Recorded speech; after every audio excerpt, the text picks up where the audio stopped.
1일 합격 노트 보도록 하겠습니다.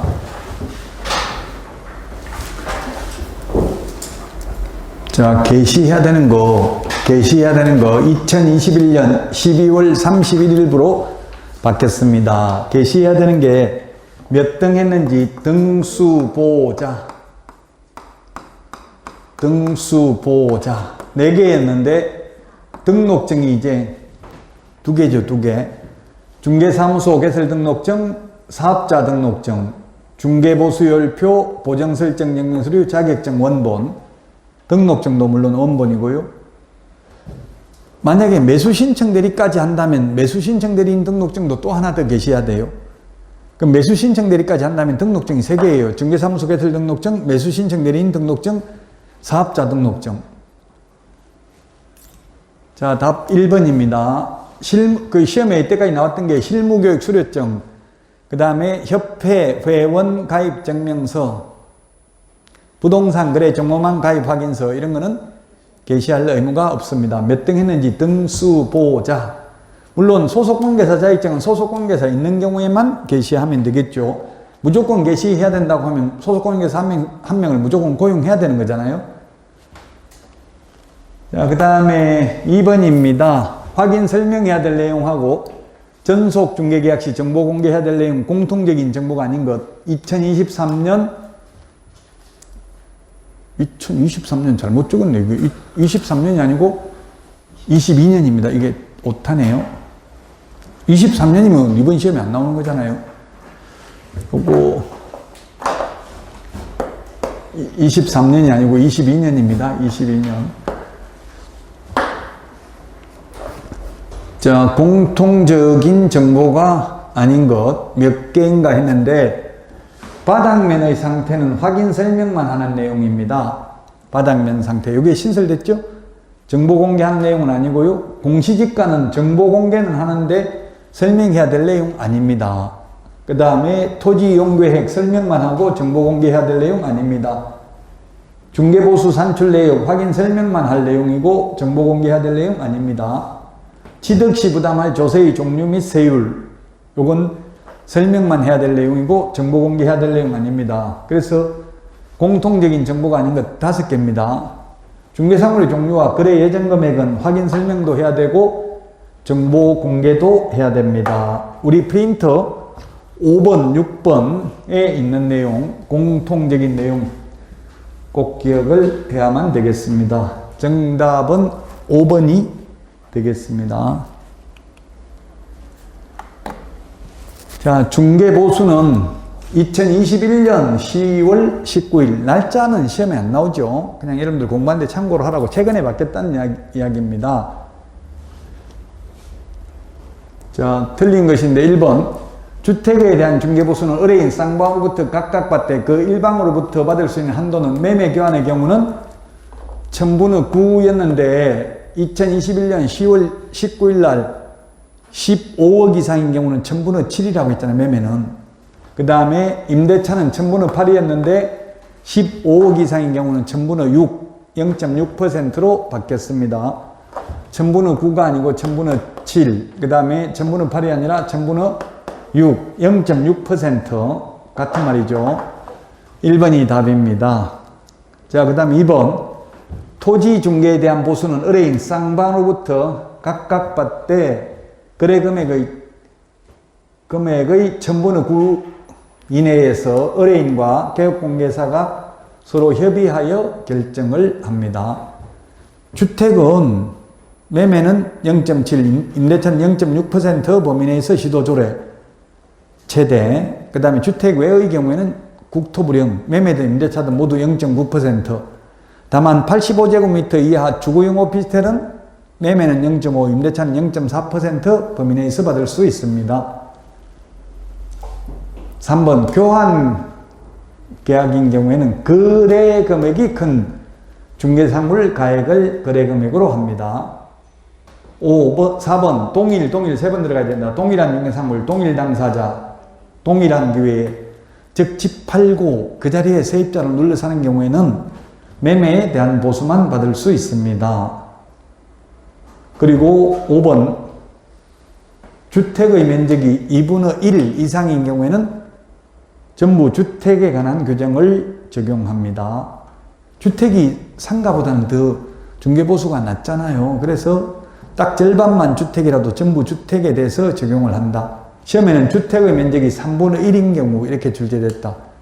주택의 면적이 3분의 1이면 주택 외에 해당이 된다는 이야기입니다. 1번이 정답이 되겠습니다.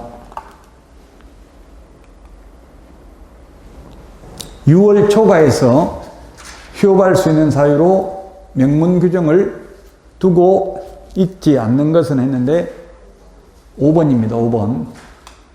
선거에 따른 공직 취임은 없습니다. 명문 규정. 임신 출산이 신설됐습니다. 임신 출산이 2021년 12월 31일부로 임신 출산. 농지법에서는 분만 후 6개월 미만인 경우 위탁 경영할 수 있다 이렇게 돼 있죠. 근데 여기는 6개월 미만 이런 거 없어요. 그냥 출산이라고 해요. 출산하고 뭐 몇 개월까지인지 이런 규정은 없어요. 우리 신혼부부 특별공급 받으려면 아파트 같은 거는 결혼하고 7년 이내에 해야 되죠. 7년 넘으면 안 됩니다. 또 3년 이내인 경우 혜택을 많이 주더라고요. 그 신혼부부 특별공급. 점수가 더 높아요. 가점이. 그러다 보니까 요즘은 결혼하고도 애부터 놓고 혼인신고는 나중에 하는 사람도 있더라고요. 왜냐면 애 3명 놓으면 무조건 당첨되니까. 출산 장려하기 위해서 생긴 제도죠. 임신 출산이 신설됐습니다. 5번은 명문 규정 없습니다. 자, 그 다음에 공인전자문서센터, 즉 전자계약서를 작성해서 공인전자문서센터에 보관된 경우 따로 종이계약서, 종이확인설명서 출력해서 보존할 필요 없죠. 기억, 확인설명서, 거래계약서 이거는 종이로 출력해서 보존할 필요 없습니다. 명시적 규정을 두고 있는 것, 요게 32회 기출문제입니다. 작년에 기출문제입니다. 2번이 정답입니다. 작년 32회 기출문제입니다. 이 32회 기출문제가 이렇게 박스형 문제가 16문제 출제됐어요. 이런 식으로 박스형 문제가 우리 전자계약서, 인터넷으로 전자계약서 적으면 확인설명서, 거래계약서 따로 종이계약서, 종이확인설명서 출력해서 보존할 필요 없다고요. 2개만 명시적 규정을 두고 있습니다. 답 2번이고요. 자, 그 다음에 정보망 옳은 것은 했는데 정보망 시도지사 승인이 아니고 국토교통부 장관 승인이고요. 그 다음에 정보망은 의뢰인 상호간이 아니라 개업공개사 상호간입니다. 개업공개사 상호간의 정보를 교환하는 체계입니다. 그래서 틀렸고, 그 다음에 3번은 회원이 될 개업공개사 컴퓨터가 커야 되는 게 아니라 거래정보사업자 될 사람, 거래정보사업자 될 사람 컴퓨터가 커야 된다고요. 회원으로 가입할 개업공개사 컴퓨터는 용량이 커야 될 필요 없습니다. 자, 그 다음에 4번은 2년이 아니고 1년 취소해야 한다가 아니라 할 수 있다. 이거 다 기출문제입니다. 요거는 개정된 거는 기출문제 아니죠. 아까 개정된 거는.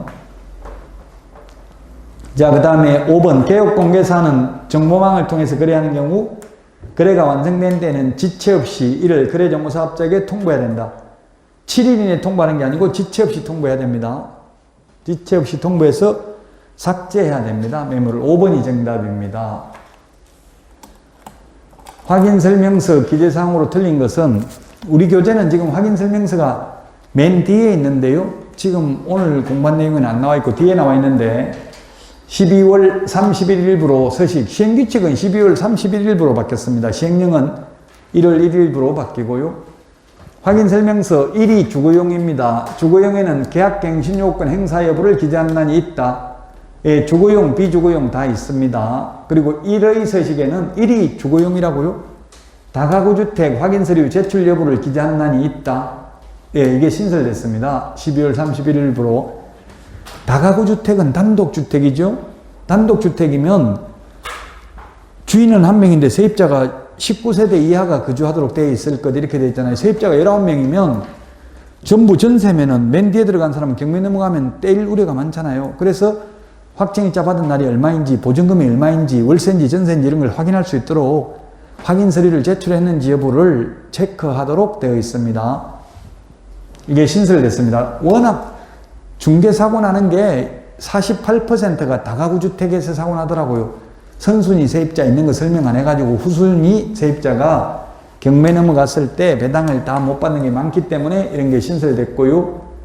그 다음에 확인설명서 모든 서식에 재산세 6월 1일 소유자가 납세물을 부담한다는 게 재산세는 4가지 서식에 모두 다 기재되어 있습니다. 근데 종합부동산세는 1일 2의 서식에만 신설됐습니다. 2021년 12월 31일부로 종합부동산세는 1일 2의 서식만 신설됐다고요?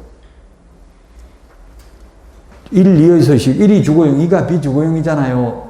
3. 토지 같은 거 이런 거는 종합부동산세 내려면 엄청나게 많이 가지고 있어야 돼요. 임목, 광업재단, 공양재단 가지고 있다고 종합부동산세 내는 사람 거의 없죠. 그래서 재산세는 1, 2, 3, 4의 서식 모두 다 기재되어 있는데 종합부동산세는 1, 2의 서식에만 기재하도록 되어 있다고요. 1, 2의 서식만 기재하도록 되어 있는데 여기 3의 서식이라고 했으니까 3은 토지라고요.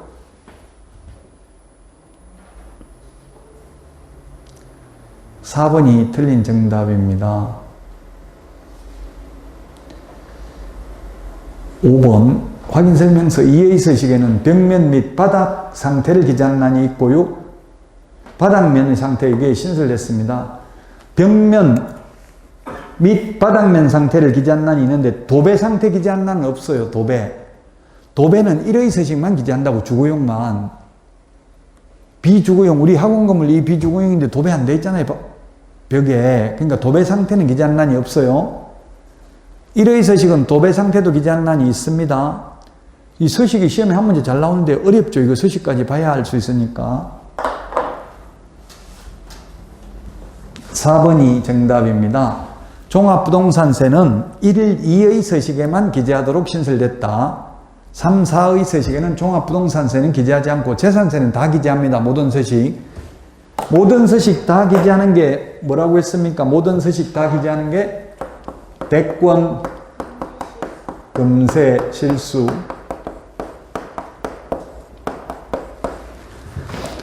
여론조사를 뭐 때문에 하는지 모르겠어요. 지금 당선인 잘할 것 같으냐 이런 걸 여론조사하니까 50% 정도밖에 50%도 안 되더라고요. 뭐 지금부터 미리 물을 필요 없는데 그러니까 오히려 더 좋다더라고. 잘할 것 같지 않으니까 조금만 잘해도 잘할 것처럼 보이니까 오히려 여론조사 이렇게 나오는 거 좋다 이러더라고요. 보통 정권 초기에는 김영삼 정부 때는 뭐 거의 90% 육박했어요. 초기에는 지지율이. 대권 잡으면 금세 실수한다. 대상 물건의 표시, 권리관계, 거래 예정금액, 취득 관련 조세, 실제 권리관계, 중개보수 산출 내역. 요거는 모든 서식 기재해야 됩니다. 재산세도 모든 재산세 6월 1일 소유자가 납부 의무를 부담한다. 이게 어디에 들어가냐면 세금이에요, 세금. 근데 종합부동산세는 1일 2의 서식만 기재된다는 걸 기억하시라고요. 3, 4의 서식에는 종합부동산세 기재하는 날은 없다. 자, 그 다음에 8번입니다. 금지행위에 해당되지 않는 것. 금지행위. 매무수거, 관직상투, 시공시. 우리 프린터 11번에 있습니다. 시험에 반드시 나옵니다. 청약 통장, 분양 관련 증서입니다. 통장 알선하면은 지금 인터넷에 쳐보니까요. 통장 8천만 원까지 준다고 되어 있는 경우도 있더라고. 지금 통장 무조건 전국 어디에 넣든지 당첨되려면 3천만 원 정도, 즉 청약저축 같으면 한 30년 들어간 거는 지금 어디 넣어도 다 당첨되는데 그런 건 한 1억 가까이 받아요. 불법입니다. 알선하면 주택법에서도 이거 3년 이하의 전액이나 3천만 원 이하의 벌금입니다. 청약 통장 알선하면. 자, 그 다음에 부동산 매매를 중개한 개업공개사가 당해 부동산을 다른 개업공개사의 중개를 통해서 임차하는 것은 직접 거래? 아니다. 다른 중개업소를 통해서 하는 것은 2번이 금쟁이 아닙니다. 3번은 임대의뢰인, 임차의뢰인, 쌍방대리인의 쌍방대리. 일방대리는 금쟁이 아닌데 쌍방대리는 금쟁이죠? 임대 의뢰인이 임차 의뢰인을 대리했다는 말은 쌍방대리잖아요. 쌍방이라는 말 없어도 금쟁이고요. 자, 그 다음에 소유권 이전 등기가 불가능한 토지, 기초문제 지문입니다. 이게 불가능한 토지를 근저당 설정으로 소유권을 확보할 수 있다니까 쏘겠잖아요. 불가능하다 했는데 거짓된 은행, 그 밖에 의뢰인의 판단에 걸치지 않은 행위로 금쟁이고요. 5번은 무등록 중개업자에게 알면서 자신의 명의를 이용케 하거나 그를 통해서 중개를 의뢰받으면 금쟁입니다. 무등록 중개업자와 협력하는 행위 금쟁입니다. 관직상투 시공시 매무수거 관직상투 시공시 시작. 프린트 11번에 있습니다. 자, 손해배상 책임 두 문제 시험에 출제된다라고 했습니다. 틀린 것은 했는데 개업공개사는 중개가 완성된 때에는 거래 당사자에게 손해배상 책임 보장에 관한 설명을 해야 된다. 중개 완성된 때 합니다. 중개대상물 확인 설명은 의뢰받은 경우 중개 완성 전에 하죠. 그리고 중개대상물 확인 설명은 취득 의뢰인에게만 하면 되잖아요. 손해배상은 거래 당사자에게 해야 됩니다. 매도인에게도 해야 돼요. 손해는 매도인에게도 발생할 수 있잖아요. 중개대상물 확인 설명은 취득 의뢰인에게만 하고 중개 완성 전에 하는데 이거는 중개 완성된 때 하고 거래 당사자에게 설명한다는 걸 주의하시고요. 요건 32회 때 작년 기출문제입니다. 제가 아까 비재산상 손해 X라고 했죠? 작년 기출문제라고 이거 비재산상 손해 X, 정신적 손해 위자료 X, 재산상 손해만 배상한다고요? 즉 보험금으로 받으려면 재산상 손해만 받을 수 있고 위자료, 비재산상 손해는 민법 751조 불법행위로 인한 손해배상 청구를 해서 받을 수는 있습니다. 공인중개사법은 재산상 손해입니다. 고의 또는 과실입니다. 다른 사람은 다른 사람 증명이 장소 제공에도 손해배상 책임이 있습니다. 분사무소는 사무소마다 각각 1억 원 이상 추가로 보정 설정을 해야 됩니다. 보정 설정을 해야 되나 보장금액의 상한은 없다. 요거에 이의신청됐었는데 받아주지는 않았습니다. 예, 보정 설정한 금액만큼만 배상하는 게 아니라 전부 다 해야 된다 했죠? 손해 10억 발생했으면 보험은 1억 가입해도 1억은 보험회사에 물어주고 나머지 9억은 자기 개인재산 가지고 배상해야 됩니다. 물론 1억 보험회사에서 물어준 것도 다시 구상권 행사할 수 있습니다. 개업공개사한테 토해내라고 할 수 있습니다. 5번 지역농협은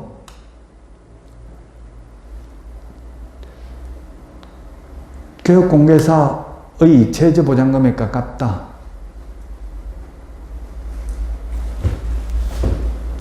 지역농협협동조합이 농업협동조합법에 의해서 중개업을 하는 경우 보정기관에 설정해야 되는 손해배상 책임 보정의 최저 보장 금액은 개업공개사인 무슨 말이 이상한데 이거?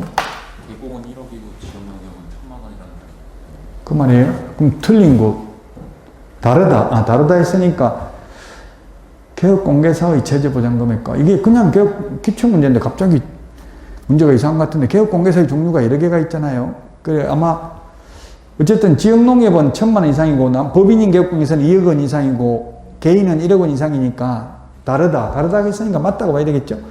조금 이 말이 별로 바람직하지 않네. 차라리 공인중개사인 개업공개사 또는 법인인 개업공개사 이렇게 해줬으면 되는데 엄밀히 따지면 지역농협도 개업공개사거든요. 그 중개업을 하면은 특수법인인 개업공개사잖아요. 따지고 보면. 자, 어쨌든 개인 개업공개사는 1억 이상 가입해야 되고 지역농협은 1,000만 원이니까 다르다. 맞는 걸로 보겠습니다. 기출문제입니다. 이게 32회 기출문제. 그냥 개업공개사라고 했네요. 10번 전속중개계약 옳은 것입니다. 전속중개계약 표준서식을 규정하고 있지 않다 했는데 규정하고 있습니다. 우리 아까 봤었잖아요. 전속중개계약서 서식이 있습니다. 거래계약서 서식 없다고 했죠? 유효기간 원칙 3을 예외 당사자 약정입니다. 정하고 있지 않다 X고요. 자, 그 다음에 전속중개계약을 체결한 때는 7일 이내에 정보망 또는 비공개 요청하지 않는 한 정보를 공개해야 됩니다. 3번이 답인데요. 이것도 공부를 너무 많이 하신 분은 7일 이내에 이 말 없다고 X라고 하더라고. 7일 이내에 없다고. 7일 이내는 서식에 있어요. 서식에. 법에는 없고요.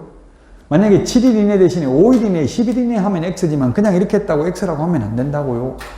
문제를 너무 고민해도 답을 못 찾아요. 답 3번입니다. 4번 전속중개계약을 체결한 기업공개사는 의뢰인에게 서면으로 업무 처리사항을 통지할 의무가 없다 했는데 2주일에 1회 이상 업무 처리사항을 문서로 통지해야 되죠? 문서입니다. 구두가 아니고 문서. 틀렸습니다. 없다고 해서 5번 전속중개계약을 체결한 때에는 당해계약서를 5년 보존해야 된다. 틀렸죠? 전속중개계약서와 확인설명서는 3년 보존, 거래계약서 5년 보존, 매수신청대리 관련 서류는 모두 5년입니다. 매수신청대리 사건카드, 매수신청대리 대상물 확인설명서, 매수신청대리 행정처분대장 모두 5년 보존입니다. 답 3번이 되겠습니다. 여기까지 하고 다음 주에 찾아뵙겠습니다. 수고하셨습니다.